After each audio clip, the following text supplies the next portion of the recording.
Egaan assalamu alaikum warahmatullahi wabarakatuh. Kam jirra jirtu obboleeyyan islaamaa maashaallah tabarakallah obboleeyyan warroonni gartanii maamilummaa hirijummaa walii qabnu kan amantaalee garagaraa qabdan hundi keessanuu jirra jirtu baga jiraattan arraan tana barumsa bareedaa obboleeyyan islaamatiif ni ta'a ni fayyada jedhee yaade tokkoon isinii qoodudha deema maashaallah tabarakallah akkasumaanuu warri gartanii waan kana argitanii jirre wanni kun waan kheerii qabu waan ta'eef akka walii qooddan asumaan isin affeeraa asumaanuu YouTube channel keenyallee subscribe gochuudhaan like yoo viidiyoon kun isinitti tole like gochuudhaan yoo akkasuma irraa fayyadamna akkuma nullee fayyadu obboleeyyan keenyallee ni fayyadeettanii ka abdattan taate share gochuudhaan waliif qooduun gahee keessan baadha. Okay. Video haga daqiiqaa dheeratullee ni dheerata haga tokko obsumaan na waliin tura wanni kun waan isin fayyadu waan gartanii duniyaa akhiratti isin fayyadu waan ta'eef akkaataa qur'aana tafsiira afaan oromootiin haala gaarii ta'een tafsiira bifa hedduun na bira jira bifa hedduun na bira jira jechaadha tafsiirri san keessaa ka isin garsiisa gara fuulduraatti illee inshaallah asumaan wanni isin hubachiisu barbaadu jira. Qur'aan afaan oromootiin qophaa'ee afaan oromootiin qubee laatiniitiin barraa'e warroota qur'aana marraa hin beekneef jechaadha. Ka afaanuma oromootiin laatiniin jechaadha qur'aana kaamila juza 30 qubee laatiniitiin isin barsiisu jira sanillee isin qopheessa inshaallah. Amma qur'aana afaan oromootiin tafsiira isinii fi kume fakkeenyaaf tafsiirul qur'aan kan jedhu kana tafsiira qur'aana kan yoo afaan oromootiin barraa'e isa kana seenee isin agarsiisa akka ajaa'iba. Qur'aanni kun juza 30 tafsiira kunillee maashaallahi akkanatti zoom gootanii yoo dubbistan akka ajaa'ibaatti isinii gala yaada kanaa miti akka caala bareedatu jira kunillee maashaallah tabarakallah warroota gartanii waan akkanaa qindeessanii hojjetanii karaa appilikeeshinatiin qopheessan karaa googiliitiin karaa liinkii garagaraatiin qopheessantu jira. Fakkeenya qur'aana tafsiira liink illee ni jira jecha ka appilikeeshinan ta'an liinkii maan akka ajaa'ibaatti siiraa rasuula alayhi salaatu wasalaam ta'e waa hedduutu jira. Fakkeenyaaf kun amma bakka qur'aanni itti bu'e fakkeenya makkatti bu'e madiinatti bu'e madiinatti akka ajaa'ibaa kana jechaadha. Amma immoo kan isin garsiisuu deemu kana miti qur'aana biraati jechaadha. Sun kam jennaan تفسير القرآن تفسير عند بايورد كيو كان توكو توس كيس يرا إذا كان يساوي أرجعتن أبليكيشن كيس إنتني أب ستور أو كاو بلا ستور يا الآيفون في كان الرسم جرا بلا ستور كيس أقلتني بودا بكواسيلا برفمو كبوتي مال جتني بريستان القرآن تفسير بايورد عند بايورد كيو كان يشارة إذا كان يجابو فتني بودا نم فكين يبو سجروان تأفي isin garsiisa keessa seennetu mallaalla haala bareedaa ta'een haala nama gammachiisuun qophaa'ee jira gaawwanni kun wallaahi maashaallah tabaarakallah warroota waan kana dalagan rabbiin jazaa isaaniif haa kafaluu isaaniif illee du'aa'ii godhaadha. Isinillee waan kana waan kheyrii qabu waan ta'eef waliif qoodaa isiniin jenna. Qur'aanni kun juza 30 kaamila qabaa tafsiira fakkeenyaaf ayata garaagaraallee hin qaba. Ayatul kursii fakkeenya ayatul kursii illee as keessatti ayata hedduu addaan mummuree ni jira akka ajaa'ibaa kanatti jechaadha.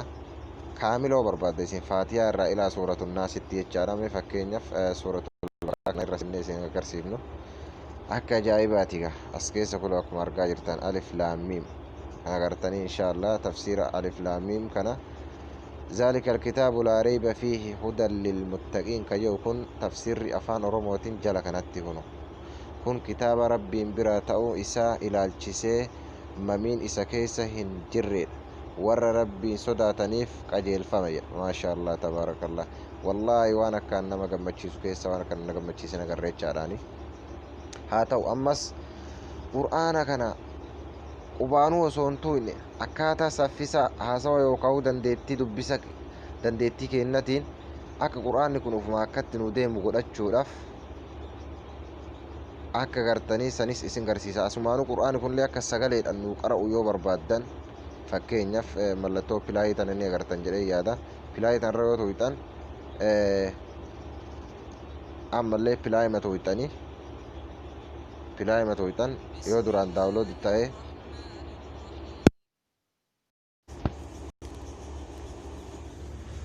waa waraabaa jiru isinitti dhagahamu na fakkaata. Alif laam miim dhalikal kitaabu laa rayba fiihi hudan lilmuttaqiin. Maasha Allah, waan akkaan nama gammachiisu sanillee daawlood godhattan akkaataa itti daawlood godhattan illee isinitti agarsiisa akka sagaleedhaan isinii qara'u jechaadha. Fakkeenyaaf obsannoo wajjin tura. Ani fakkeenyaaf suuratul baqaraa daawlood godhee jira. Mee suuratul naas inni isin agarsiisa akka daawlood gootan. Suuratul naas illee akkatti jira.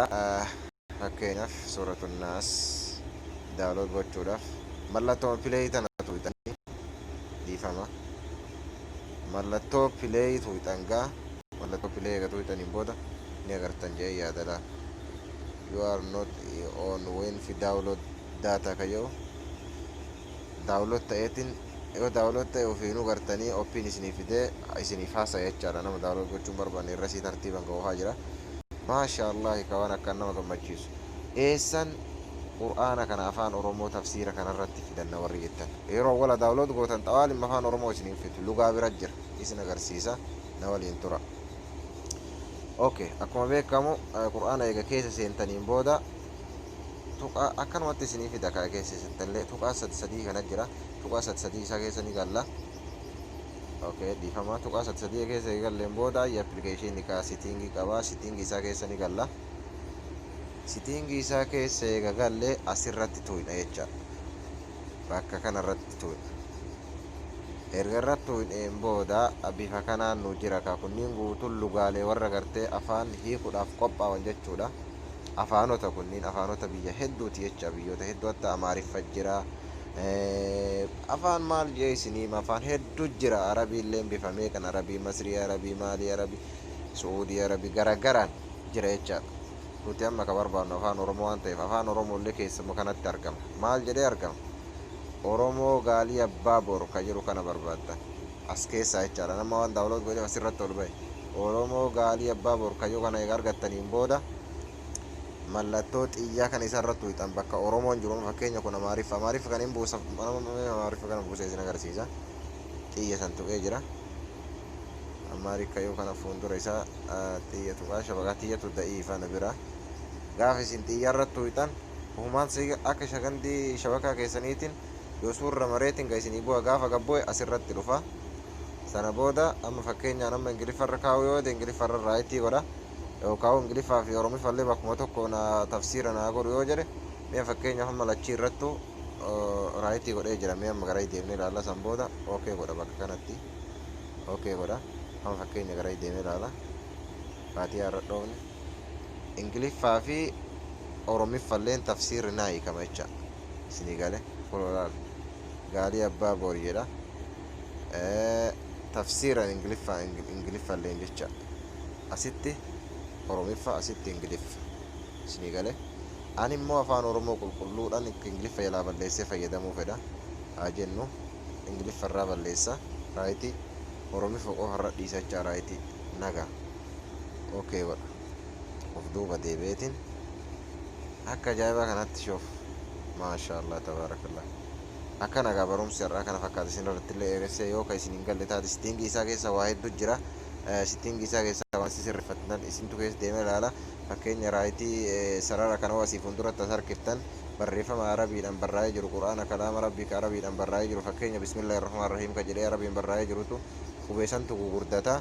Kun immoo ka jalaa ka tafsiiraa gugurdisaa ka afaan oromoo sitingii isaa keessa waa hedduu jira. Keessa deemtanii sirreeffattanii daqiiqaan isinirra dheeratteerti. Maasha Allah tabaarakallah. Irraa fayyadama warra irraa fayyadame irraa milkaa'u rabbiin nu haa taasisu isiniin jedha.